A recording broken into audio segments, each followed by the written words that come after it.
Hakadosh Boker Tov Masechet Ketubot Daf He Amud Aleph 35a1.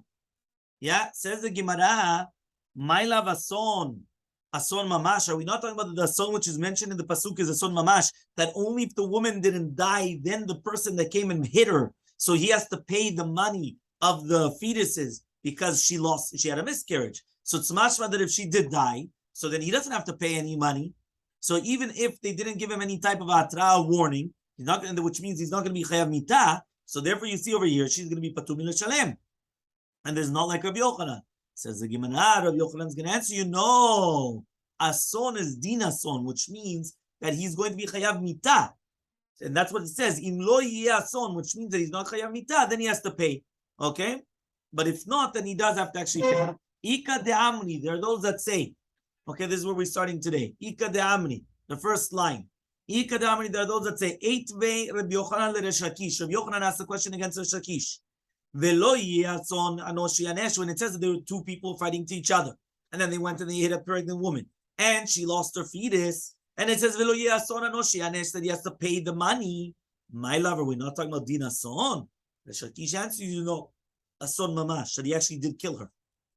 So if she died, right? So therefore, even if they didn't give him any type of warning, and therefore they cannot kill him, right? Still, he's going to be patur from paying back the money. So basically, there's a machloket. What's the explanation of the pasuk? Is it ason mamash or din ason?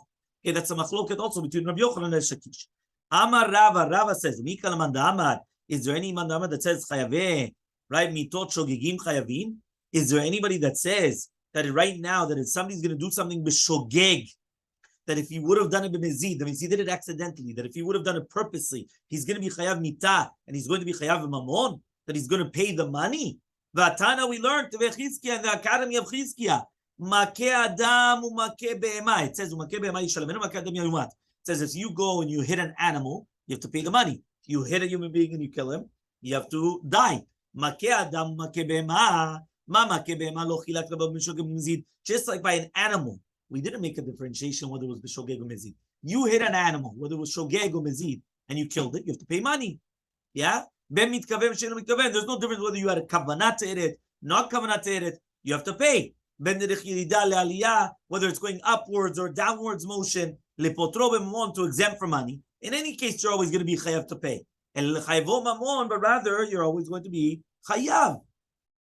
Af makeh adam. So too, if you hit a human being, lo tachlok bo, we're not going to make any differentiation. Ben shogeg b'mezid, whether it was done by accident or purposely, that you killed him, or mitkaven and shouldn't mitkaven, or whether you had kavanah to kill him or not kavanah to kill him. Ben derech yirida derech aliyah, whether it was an upward motion or a downwards motion, echayvo mamon, to obligate him in money, ela lepotro mamon. But this is coming to be exempting from money. So you see from here the hekesh of makeh adam to makeh be'ema. Since it's written makeh be'ema, and then immediately afterwards it's written makeh adam, there's a hekesh. Hekesh means juxtaposition, a proximity. That's the reason what they were written right, it was so close. Why? To come and tell you that the Torah did not make any differentiation, whether it was b'mezid or b'shogeg. But rather, even if you killed b'shogeg, you're patur from mitam, patur mi mamon. Right? And the same thing with all the others, you're going to be patur from mamon. Okay? So says the Gemara, Elakiata Ravi Namar. Rather, when Ravi came, he went and he said, Chayve mitot shogegim, if it was done b'shogeg, according to everybody, whether it's Rabbi Yochanan or Shakish, you're going to be patur from mamon, which means if you killed by accident, according to everybody, right, you're going to be patur from paying back money. Ki plige, when is a machloket, right? Because it was a death penalty. The only thing is, it was shogeg, so they're not going to kill you. You did it accidentally. But the chayve malkut shogim v'davar acher.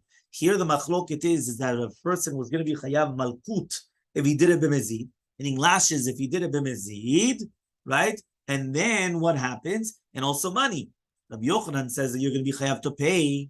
Chayve mitot itkash, chayve malkiyot lo itkash, because only chayve mitot there's a hekesh, not chayve malkiyot, which means he says, 1 second, when are you going to be exempt? Only if you killed, because the hekesh was between killing. Chayve mitah, there was a hekesh, not chayve malkiyot. So therefore, if you kill by accident, you also don't have to pay money, even though you're not going to get killed either, because you killed by accident.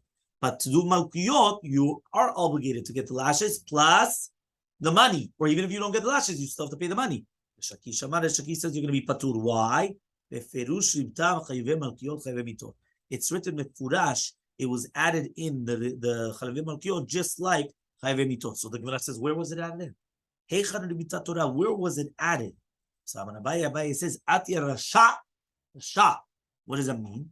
It says we're learning it from Gzera Shava, from Rasha. It was written Velo tichu chofer lenefesh rotzeach, right? Which means Asher hu Rasha lamut. Which means it says over there you could not exempt somebody from death by being paid off. You imagine you have a guy that he comes and he kills. He's a gangster. So what does he do? He slips money. He wants to buy off the death. He doesn't want to get killed. No. But you're not allowed to take kofel. You're not allowed to take any type of a redemption, right? For a rotzeach. Because he's a rasha that he has to die. Meaning the fact that he has to die, you can't just receive money and then, he's going to buy you off. No. You have to kill it. And it says rasha by malkiot. Vayayim bina kot rasha. So we learn Gzera Shava, Rasha. That means, just like Vaychiyu Mitat Betin, he's going to be patur from paying. So to Vaychiyu Malkiot, he's going to be patur from paying. Rava says, Chayve Malkut Shogigim are going to be paturim from another Gzera Shava. He says, Rava Amar, Atya Makeh. You learn Gzera Shava from Makeh. Why? It says, right, that since when he says that you're going to be Makeh, which means you're Chayav Malkut on Nakah, so he says, just like the animal, you didn't make a differentiation whether it was accidentally or not. So to the human being also, the fact that he's going to be chayav malkut, which is haka'ah, which is hitting, is going to be the same difference. There's no difference in shogeg and mezid, which means that you're going to be patur from paying back money. You get the lashes, but you do not pay back the money. So Amaleh, if Papa Lerava says, Papa Turava, hi makeh, which makeh is it? Which makeh adam are we talking about, which is right, is ukash, has a juxtaposition to makeh bema? If you're going to tell me it's the same pasuk, there it's written death. Meaning there, when it says makeh adam, we're not talking about you hit somebody, and therefore you're obligated lashes. There we're talking about you killed someone, and therefore they killed you. So we're talking about death. We're not talking about lashes. But rather this one. It says in the pasuk in Vayikra, makeh nefesh be'emay shalom, nefesh tach nefesh. Nafesh. Usamich le, and there it says right beside it, v'ish ki tenmum ba'mito, just like when a person comes and he flogs his friend, he hits his friend, just like what he did, they're going to do to him. What does that mean? There we're learning that a chovel bechavero, he's going to get lashes. So the Torah is obligating malkut to makeh behema, right? So therefore, just like makeh behema, right? It's just like makeh behema, he doesn't pay money. So to the makeh adam, he's not going to pay money. And there it's talking about malkut. We're not talking about death. We're talking about malkut. So says the Gemara, "V'hayla makehu." Yeah, very good. But there it says, "V'ishki ten mum b'amito." It's not written makeh. When you're making a juxtaposition, you're talking about what was the juxtaposition? Makeh. It says haka'ah, hitting. So it's like the flogging. It's like the makot. It doesn't say makeh. It says v'ishki ten mum. If you put a blemish in your friend, if you put a wound in your friend, right? So then we're not talking about haka'ah. It says the Gemara, "Anan haka'ah kamina." We're talking about the kesh was haka'ah. It's lav dafka the lashon of haka'ah, meaning it doesn't have to say the terminology to hit, but it's the same concept. V'chiten ish mum mamito. If a person v'ish chiten mum mamito means that somebody is going to hit his friend, doesn't have to actually use the terminology hitting from haka'ah le'akot to hit. The fact of v'chiten mum is already enough. Okay. Says the Gemara, he says, one second, this pasuk, is talking about chovel b'chavero. Now there it's talking about you hit your friend. When you hit your friend, you have to pay. Meaning, what are we trying to do? We're trying to say that just like by makot, you don't have to pay money. Just like by mita, you don't have to pay money. Where do you learn it from? This haka'ah. He says, this haka'ah, we're talking about chovel b'chavero, you do pay money. What are you talking about? So says the Gemara, if you don't need this for a haka'ah that has a shave pruta, so put it for a haka'ah that does not have shave pruta. Okay? So therefore he comes and he says, Lamed Hamubet, fine, but sof lavar tashuminu. At the end of the day, 35b, yeah? At the end of the day, it says that there's no tashumin here, right? There's no tashumin. So it says the Gemara, what do we need it for? That when he went and he hit his friend, he also tore his clothing. Okay? So he hit his friend, and then at the same time, he tore his clothing, which is more Shaveh Pruta. So therefore, if he would have hit him b'mezid, and with warning, he would have gotten makot, right? And he wouldn't have had to pay for the clothing, right? Why? Because you only obligate one risha, not two. So now it's coming to teach you that just like by makeh be'ema, where there's no difference in shogeg and mezid, and you're always obligated to pay. So to makeh et chavero, when it's not Shaveh Pruta and you tore his clothing, you're not going to make a differentiation between shogeg and mezid, but you're going to be patur from paying. So imagine right now, I come, I hit him. Hakash shemo mamash, right? Well, no, sorry, not shemo mamash, shema Shaveh Pruta. But at the same time, I tore his boss. Two different things, though. You tore what? No, I tore his boss. Yeah. Why is it I tore his very expensive clothing. What do you This is want? damage. Huh? This is damage. Yes. So it's two different things with the No, with the hitting. chovel b'chavero. Chovel b'chavero at the And this same is the time. one punishment. One more time. If I come and actually knock him out, and at the same time, Show me. what? I'll show you. Yeah, I knock him out, and then at the same time knock him out, I took out his shirt as well. Yeah, I tore his shirt as well. So in such a case, I get lashes, right? Makot for the hitting, and I don't have to pay. It's risha achat. I don't have to pay for the shirt, for the Hugo Boss. Why? Because since I get lashes, risha achat lo al shte rishiyot. I did one So action. you didn't get nothing in. You got the One compensation. I got lashes. It's not enough Yeah, for but you. his shirts, Fine, okay. who's going to pay for his You're shirts? right. Same thing, right? Patur from Tashumim. Patur from Tashumim. Now says the Gemara, what we're trying to say now is that if right now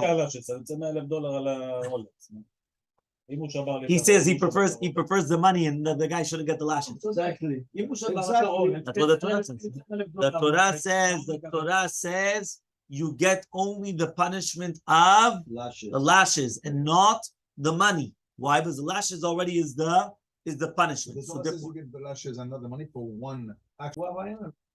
says the Gemara. No. Says the Gemara like this. So he says, so when he hit him, he also tore the clothing. So Elmaleh Rav Chia Rava says Rav Chia to Rava, according to the Tana V'Chizkiya, according to Tana V'Chizkiya, that they already said that we're learning them together.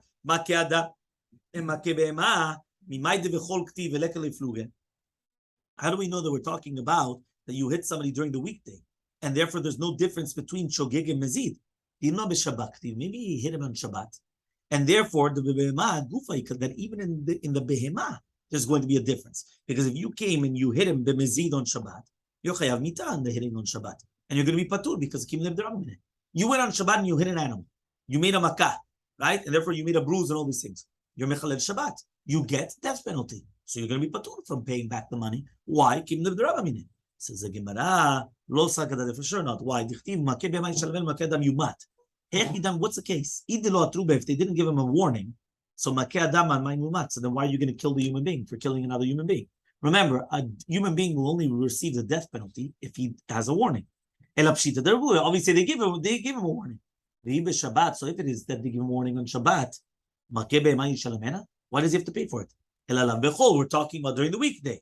So Elmaleh Rav Papa Lebai says Rav Papa Lebai, according to Rabbi, that he says it's a chidush that the chidushat Torah b'chnas, the afag of the miktal mishalem, that even though he's chayav the death penalty on the slaughtering of the animal on Shabbat, he still has to pay back. So who's our Mishnah? If it's going to be like Rabbi Meir, it's the question is on the daughter, because we said that if a person has relations violates his own daughter, he's patur from knas. Why? Because he's chayav mitat betin. Right? Because according to Rabbi Meir, a person still has to pay. And if it's going to be like Rabbi Nechunya ben Akana, you have the question on the sister. Because we said over there that if somebody has relations with a sister, right, he has to pay the knas. Because according to Rabbi Nechunya ben Akana, patur from paying.